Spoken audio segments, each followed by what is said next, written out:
केंद्र की सरकार जो शासन चला रही है, शायद आपको पता है नहीं पता है, आप ही के माध्यम से मैं जानता हूं कि सेंसेक्स गिरते जा रहा है, निफ्टी पिछले 28 सालों में सबसे ज़्यादा गिरा है तो अभी गिरा है, और ये सारी खबरों को छुपाने के लिए कब्र की बात हो रही है। तो आप 400 साल पुरानी बात आप निकाल रहे हैं तो निकालो और इमीडिएट जो भी वहाँ उनकी कब्र है उखाड़ डालो, लेकिन उस वक्त चंद्रबाबू नायडू और नीतीश कुमार जी को जरूर बुलाइए। ये जो मंत्री महोदय जब इस तरह से बातें करते हैं, उनके विधायक जब बात करते हैं सत्ता पार्टी के, तो मुख्यमंत्री क्या चाहते हैं कि राज्य में हिंदू और मुसलमान की लड़ाई हो? इसका जवाब उनको देना पड़ेगा। आप मेरी रिएक्शन पूछ रहे हैं नागपुर की घटना पे, लेकिन मुझे ये जानना है कि मुख्यमंत्री कार्यालय से क्यों ना कोई रिएक्शन आई जब अफवाहें फैलने लगी थी। जब भी किसी शहर में ऐसी घटना होती है, और ये तो खुद मुख्यमंत्री का शहर है, स्वयं उनका शहर है, मुख्यमंत्री भी है, वो गृह मंत्री भी है, और ये अनुमान लगाया जाता है, मैंने भी सीएमओ काफ़ी नज़दीक से देखा है, कभी भी ऐसी घटना होती है तो पहला रिपोर्ट सीएमओ को आता है, सीएम के मोबाइल फ़ोन पे आता है, होम डिपार्टमेंट भी आता है, दोनों डिपार्टमेंट्स उनके साथ है। क्या उनको पता नहीं था ये होने वाला है? मेरा अंदाज़ यही है कि भाजपा को महाराष्ट्र का मणिपुर करना है। मणिपुर में अगर आप देखें तो पिछले 1 साल से जैसी बातें हो रही है वैसे ही दंगे हो रहे हैं, किसी ना किसी को जलाया जा रहा है, किसी को मारा जा रहा है। क्या आज वहाँ इन्वेस्टमेंट जाएगी? क्या कोई पर्यटन जाएगा?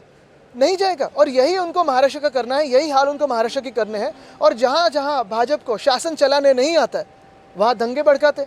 आज ही मैं कहीं पढ़ रहा था कि वियतनाम जो देश है काफ़ी छोटा है, हमसे भी पॉपुलेशन में छोटा है, साइज से छोटा है, लेकिन 3 गुना ज़्यादा उनकी इलेक्ट्रॉनिक इंडस्ट्री हमारे देश से है। हमारा देश शक्तिशाली समझते हैं, लेकिन आज जो भाजपा करना चाहती इसी शक्ति को तोड़ना चाहती है। हमें धर्म में बांटना चाहती है, हमें जिलों में बांटना चाहती है, हमें जाति में बांटना चाहती है, ताकि अपनी ताकत जो है हम दुनिया को ना दिखा पाए। और खुद की जो सरकार चलाते हैं, एक तो फेलियर है। पिछले 3 महीनों में 4 महीनों में जब से नई सरकार बनी है तब से आप देख रहे हो अनगिनत रेप हो रहे हैं, अनगिनत अत्याचार हो रहे हैं, किसान आत्महत्या कर रहे हैं। केंद्र की सरकार जो शासन चला रही है, शायद आपको पता है नहीं पता है, आप ही के माध्यम से मैं जानता हूँ कि सेंसेक्स गिरते जा रहा है, निफ्टी पिछले 28 सालों में सबसे ज़्यादा गिरा है तो अभी गिरा है, और ये सारी खबरों को छुपाने के लिए कब्र की बात हो रही है। स्टेट इंटरवीन नहीं कर रहा है, इतना मैं जानता हूँ, और स्टेट को कोई एलिमेंट है स्टेट में जो ये दंगे पसंद करते हैं, लेकिन इसमें मरता है वो आम आदमी मरता है।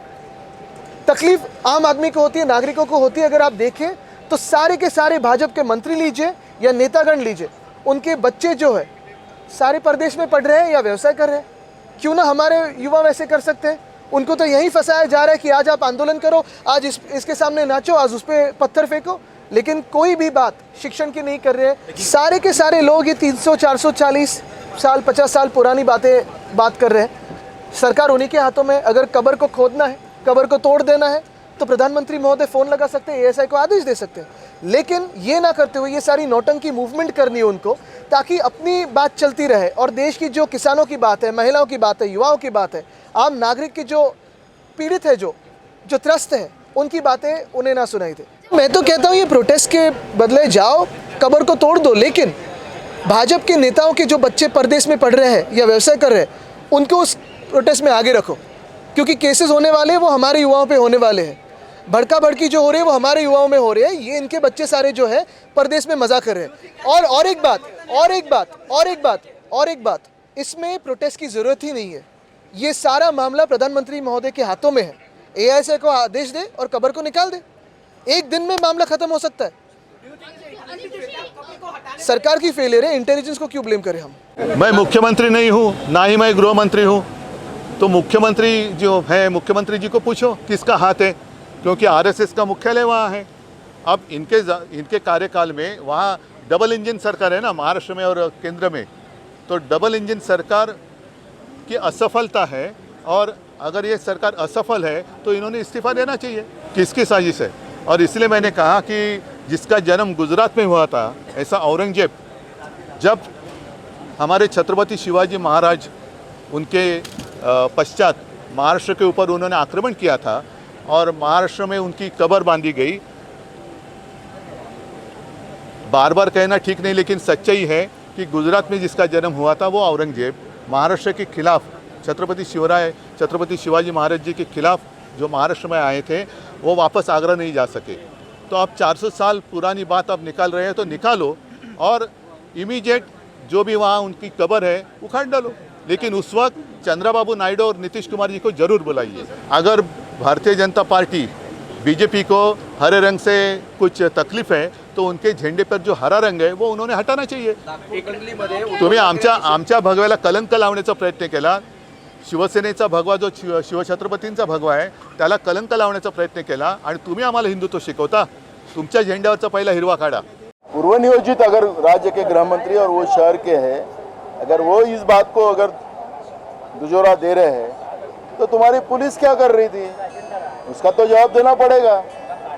अगर पूर्व नियोजित है तो पत्थर कहाँ से लाके रखे थे, तलवार कहाँ से लाके रखी थी, कुल्हाड़ कहाँ से लाके रखी थी, तो पुलिस के पास खबर नहीं थी।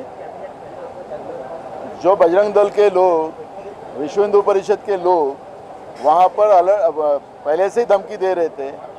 शाम से उन लोगों ने इस घटना को वारदात देने का काम शुरू किया था और वो खुद मुख्यमंत्री ने बताया कि खुद पुलिस स्टेशन में ये लोग गए थे, रिपोर्ट देने को गए थे, खुद ही बताया कि मुस्लिम धर्म के लोग पहुंचे थे रिपोर्ट देने के लिए।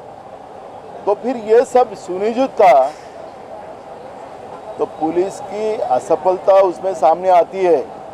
तो इसलिए मुख्यमंत्री ने अपने बयान को कैसे रखना वो उनका अधिकार है, लेकिन उनकी वहाँ की असफलता जो पुलिस वाली है वो उसको वो छुपा नहीं सके। देखो, मूल सब्जेक्ट ऐसा नहीं है। सरकार की मंशा जो है हिंदू मुसलमान की लड़ाई कराना, ये सरकार की मंशा है, ये बात को नकार नहीं सकते। हमने कई बार भी इशारे में कहा कि तुम्हारे मंत्री अगर किसी धर्म के बारे में बात करते, किसी धर्म के लोगों को टारगेट करते हैं तो मुख्यमंत्री करके उनको सबको आपको सबक देना पड़ेगा, लेकिन मुख्यमंत्री ने नहीं किया वो काम। तो ये जो मंत्री महोदय जब इस तरह से बातें करते हैं, उनके विधायक जब बात करते हैं सत्ता पार्टी के, तो मुख्यमंत्री क्या चाहते हैं कि राज्य में हिंदू और मुसलमान की लड़ाई हो, इसका जवाब उनको देना पड़ेगा। देखो, हमारे प्रदेश अध्यक्ष ने उस बात को अवगत कराया है कि मैंने सरकार को कहा है कि औरंगजेब के विचारधारा की सरकार, तो सरकार अगर औरंगजेब के विचारधारा की नहीं तो इनको लगना क्यों चाहिए? नहीं है तो तुम शिवाजी महाराज के विचारधारा के तो विचारधारा के करिए ना, पर तुमने कहा कि तुम्हारी सरकार उस विचारधारा से। और महाराष्ट्र में आपने देखा होगा किसानों पे अन्याय हो रहा है, महिला यहाँ सुरक्षित नहीं है, युवा सुरक्षित नहीं है, गरीब आदमी सुरक्षित नहीं है, राज्य के बेहाल हो चुके हैं। तो औरंगजेब का जो जमाना था वही जमाने के जैसे ये सरकार चल रही है, उस बात को हमारे प्रदेश अध्यक्ष ने बात रखी है। तो सरकार माई बाप है, उनको किसको कार्रवाई करना, किसको अंदर डालना, किसको क्या इंक्वायरी लगाना सरकार लगा सकती है। क्या करना करिए, हमारे पास न्याय व्यवस्था का दरवाजा हम ढुकाएंगे। लेकिन हमारे प्रदेश अध्यक्ष ने बात को स्पष्ट कर दिया है कि हमने एक व्यक्ति को नहीं कहा, सरकार को कहा है, सरकार उस राह पे चल रही है। बोला है उनने कि मैं माफ़ी मांगूंगा नहीं, मैंने ये लाइन बोला है। श्रीमान आदित्य ठाकरे महाराष्ट्र को किसी अन्य प्रांत के साथ जोड़कर बदनाम कर रहे हैं। नागपुर में जब दंगे हुए तो दंगों में उद्धव ठाकरे के कार्यकर्ता क्या कर रहे थे? शरद पवार और कांग्रेस के कार्यकर्ता क्यों पथराव कर रहे थे? हम तो सरकार में हैं, 3 दल, तो स्वाभाविक रूप से हमारे कार्यकाल में इस प्रकार के दंगे नहीं हो, यही हमारी प्राथमिकता होगी। दंगे करके महाराष्ट्र को बदनाम करने वाले ये उद्धव ठाकरे के कार्यकर्ता, ये शरद पवार और कांग्रेस के कार्यकर्ता आज महाराष्ट्र की इस पवित्र भूमि को, यह संतों की भूमि है, यह छत्रपति शिवाजी महाराज की भूमि है, इसका नाम भी महाराष्ट्र है, उस भूमि को अन्य प्रांतों से जोड़कर महाराष्ट्र को नीचा दिखाने का दुस्साहस श्रीमान आदित्य ठाकरे और उनके कार्यकर्ताओं ने किया है। देखिए, ये उबाटा वाले भटक चुके हैं। इनकी सुबह वाणी कुछ और होती है और शाम को वाणी कुछ और होती है। आज के सामना में उन्होंने क्या लिखा है देखिए आप। आदित्य ठाकरे ने शायद खुद का अखबार पढ़ा नहीं होगा, आज कुछ और बोल गए, दोपहर को, रात को कुछ और बोलेंगे। तो इसलिए औरंगजेब ये विषय को शुरू करने वाला अबू आजमी, ये उद्धव ठाकरे जी का करीबी है, आदित्य ठाकरे जी का करीबी है। क्या उन्होंने ये जानबूझ करके हमारे महाराज जी का अवमान कराया है? महाराष्ट्राला बदनाम करण्याचा जो कटकारस्थान रचला जात आहे त्याच्यातला हा भाग आहे। याचे धनी कोण आहे? पण बोलवी ते धनी, करवी ते धनी कोण आहे? हे पोलिसांनी शोधायला पाहिजे. हा इंटेलिजन्सचा फेलियर आहे. ज्या शहरात मुख्यमंत्री राहतात, ज्या शहरात केंद्रीय मंत्री राहतात, त्या शहरात आणि त्या केंद्रीय मंत्र्यांच्या घराजवळच्या भागामध्ये अचानक दंगल पेटते. एका चादरीवरनं दंगल पेटते. ती चादर तिथे राहतेच कशी काय?